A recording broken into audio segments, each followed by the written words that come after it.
आज के मुख्य समाचार। धर्म संसद में स्पीच के मामले में सुप्रीम कोर्ट ने सुनवाई में प्रदेश की सरकारों को फटकार। सपा के अखिलेश से नाराज आजम खान से कांग्रेस नेता प्रमोद कृष्णम ने की मुलाकात। 100 करोड़ वसूली में चांदीवाल कमीशन ने कहा परमवीर सिंह के आरोप बेबुनियाद। हाईकोर्ट ने कहा लोकल ट्रेनों में भीड़ भाड़ में चढ़ने से कोई घायल होता तो मुआवजा दे रेलवे। मुंबई धर्म संसद में हेट स्पीच के मामले में मंगलवार को सुप्रीम कोर्ट में सुनवाई हुई। इस दौरान सुप्रीम अदालत ने उत्तराखंड और हिमाचल प्रदेश की सरकार को फटकार लगाई।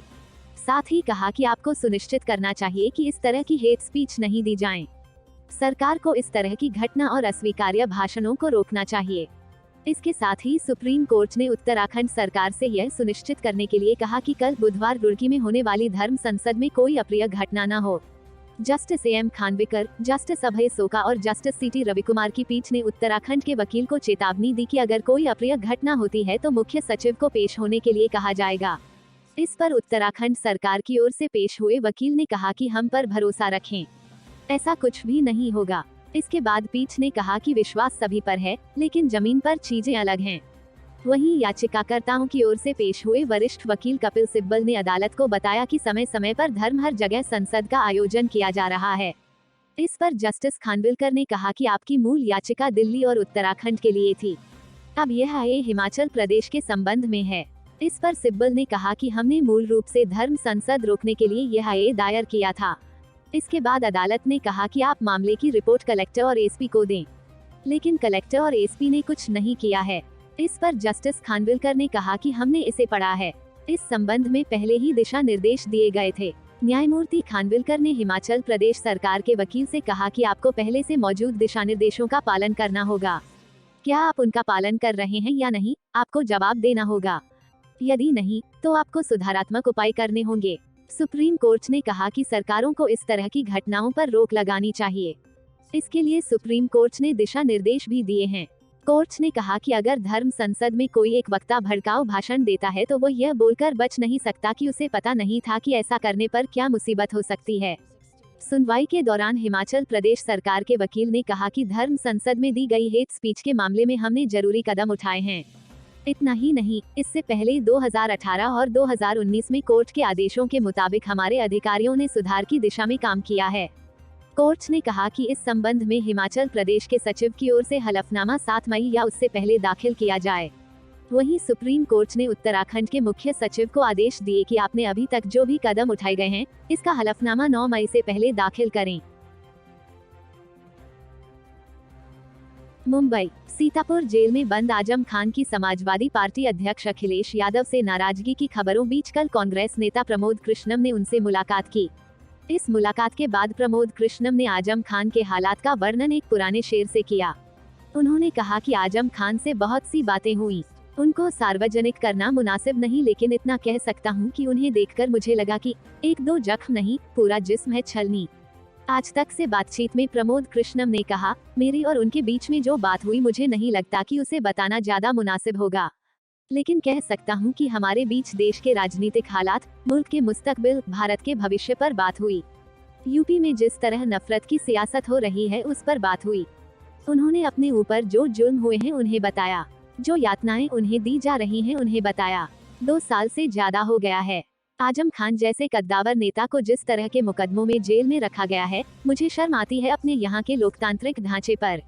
जो इंसान संसद का सदस्य रहा है, भारत की राजनीति का एक अहम हिस्सा रहा है, कितनी बार मिनिस्टर, कितनी बार एमएलए रहा है, कितने लोगों की खिदमत की है। मुझे आज आजम खान को देखकर बहुत अफसोस हुआ। जिस तरह से उन्हें जेल में रखा गया है, मुझे बहुत दुख हुआ। प्रमोद कृष्णम ने जेल में आजम खान के हालात का वर्णन करते हुए कहा कि एक छोटा सा कमरा है, न उसमें कोई चारपाई, न खाट, न तख्त, न कोई अच्छा बिस्तर, न उसमें कोई गद्दा, फोम का गद्दा भी नहीं, जूट का गद्दा भी नहीं, टाट का एक बिछौना है, दरी है, गंदा सा फर्श है और उसी के पास एक खुला बाथरूम है। इसके अलावा आसपास के बैरक में पूरी तरह सन्नाटा है, वहाँ कोई नहीं है। बहुत दुख हुआ, तकलीफ हुई। प्रमोद कृष्णम ने कहा कि मैं यूपी के मुख्यमंत्री से अपील करना चाहता हूँ कि यह ठीक नहीं है। राजनीतिक विरोधी को निजी दुश्मन मानना लोकतंत्र के लिए ठीक नहीं है, यह मानवता के खिलाफ है।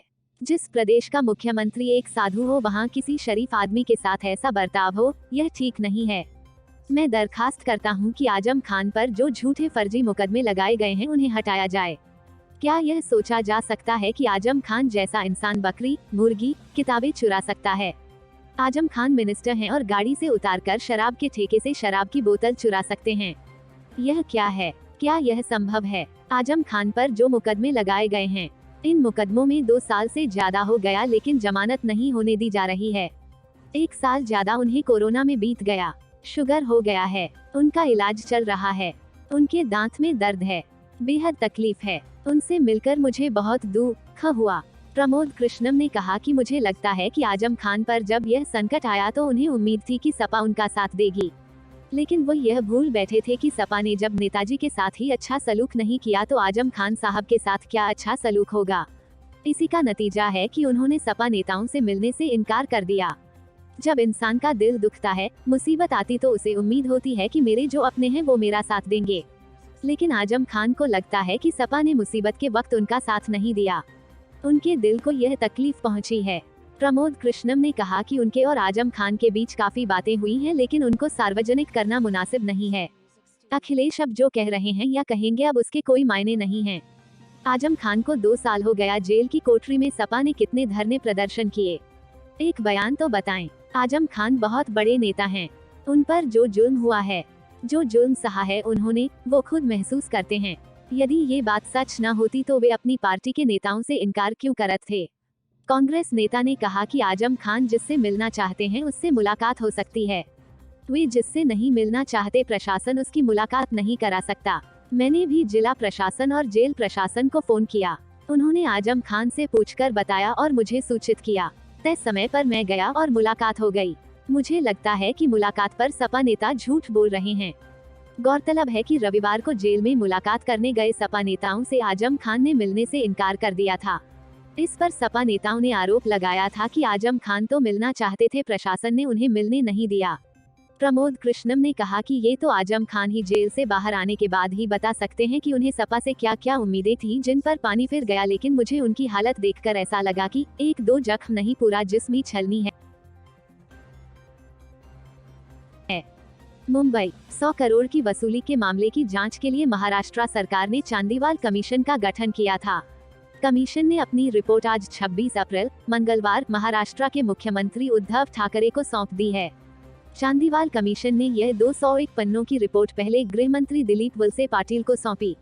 गृह मंत्री ने फिर यह रिपोर्ट मुख्यमंत्री उद्धव ठाकरे को सुपुर्द कर दी। सूत्रों के हवाले से यह खबर है कि चांदीवाल कमीशन की रिपोर्ट में मुंबई के पूर्व पुलिस कमिश्नर परमबीर सिंह के आरोपों को बेबुनियाद बताया गया है। इस रिपोर्ट में महाराष्ट्र के पूर्व गृह मंत्री अनिल देशमुख को क्लीन चिट दिया गया है। मुंबई के तत्कालीन पुलिस आयुक्त परमबीर सिंह द्वारा पूर्व गृह मंत्री अनिल देशमुख पर लगाए गए सभी आरोपों को रिपोर्ट में झूठा और बेबुनियाद बताया गया है। यानी चांदीवाल कमीशन की रिपोर्ट फिलहाल अनिल देशमुख के लिए बहुत बड़ी राहत की खबर लेकर आई है।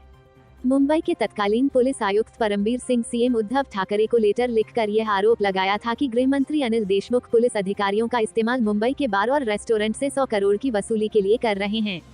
परमबीर सिंह के इस लेटर बम से खलबली मच गई थी। आरोप यह था कि मुंबई के 1750 बार और रेस्टोरेंट से इतनी रकम की वसूली की जा रही थी। इस काम में सचिन वाजा समेत कई पुलिस अधिकारियों को लगाया गया है। इस आरोप के बाद अनिल देशमुख मुश्किलों में घिर गए, उन्हें गृह मंत्री पद से इस्तीफा देना पड़ा।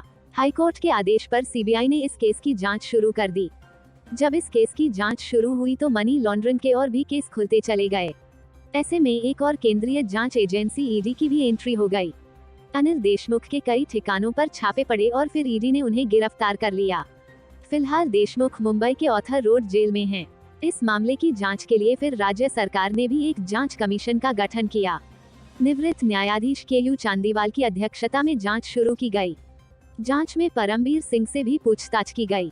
अब इसकी जांच पूरी हो गई है और चांदीवाल कमीशन ने अपनी रिपोर्ट सीएम उद्धव ठाकरे को सौंप दी है।